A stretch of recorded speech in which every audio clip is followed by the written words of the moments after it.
Une carte blanche pour Marco, une carte blanche en PNL, programmation neuro-linguistique. Je peux être désappointé. J'ai cette autorisation d'être désappointé. À un moment donné, on peut, par rapport à quelque chose qui arrive, être désappointé. On a l'autorisation. On peut pouvoir remettre à demain.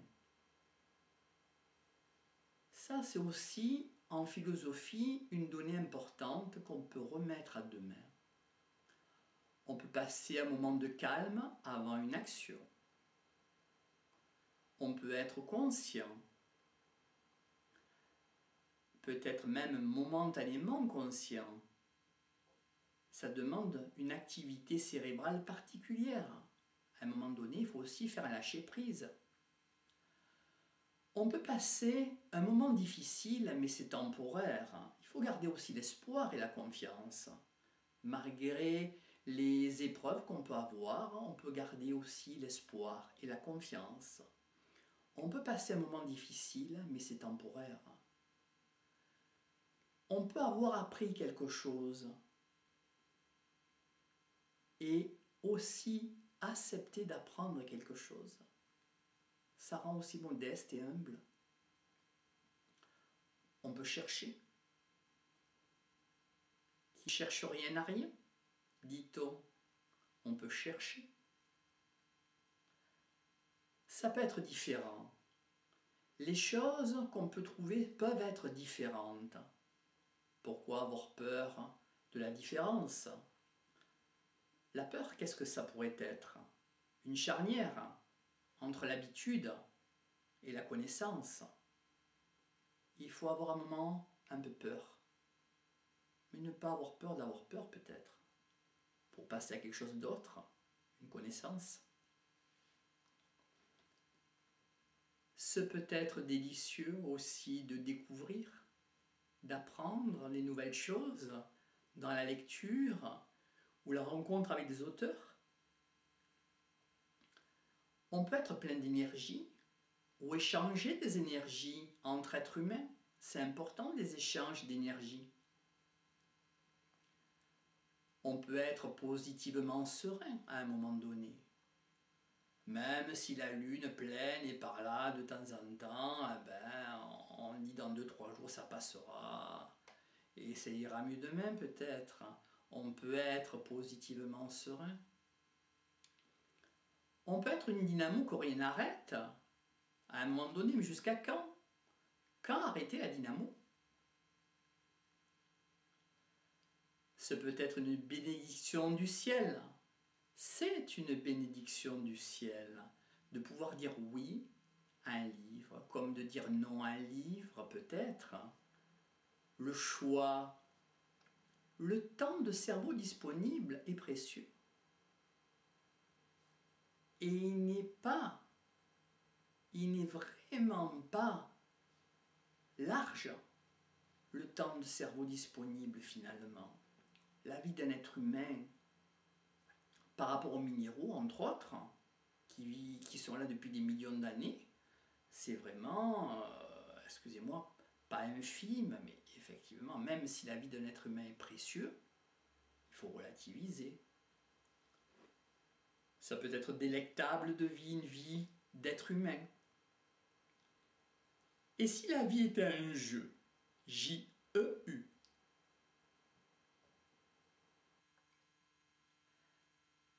connaissons-nous une problématique qui soit liée à celle-ci? Écriture, littérature, philosophie ou une certaine voie d'existence VOIE. Qui est Marco?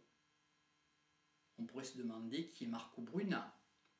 Je pourrais dire que je suis à Salon de Provence, 13 300. Mon email est marco.bruna@wanadoo.fr. Je suis trophée de la ville de Salon de Provence en 2006.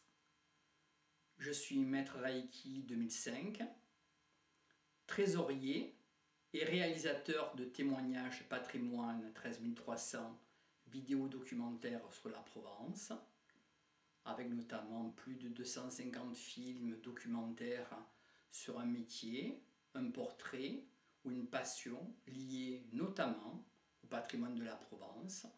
Et nous sommes aussi contents à Témoignages et Patrimoine d'avoir fait une donation en décembre 2012 au centre pénitentiaire de Salon de Provence de la collection entière des 250 DVD.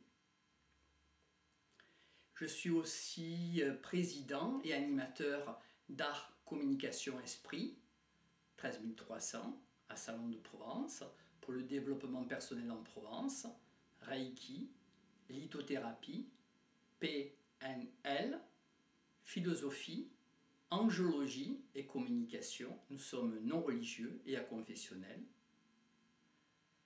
Je suis aussi médaille d'or au concours international de Lutèce à Paris en 2005 avec Le Voyageur du Temps ou Le Nouveau Visage de Nostradamus, donc pour la philosophie et l'ésotérisme, entre autres.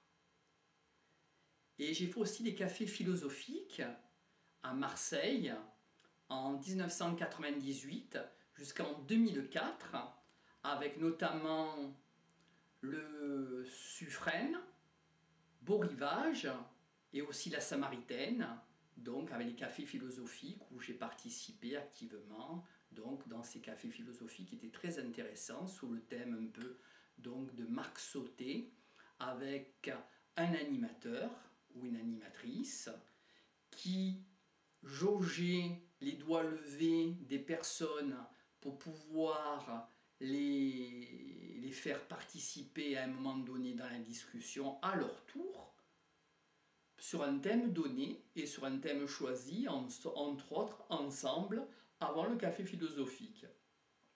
Je pense que c'était une démarche intéressante, une façon d'écouter, activement écouter, et aussi de formuler une problématique, entre autres, et de pouvoir avoir un fil conducteur.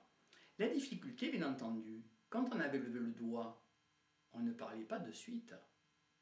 Il y avait la discussion qui filait, qui se déroulait. Il fallait être dans la discussion, même si on avait à un moment donné levé le doigt par rapport à une idée. Et là aussi, c'est très intéressant. Patience est mère de sagesse, comme dirait quelqu'un. Voilà, je suis aussi championne de France en 1978 pour les claquettes à Orange, avec le tournoi de Madame Charvolin et de l'équipe du jazz d'Orange. Voilà, c'était une bonne approche, bien sympathique.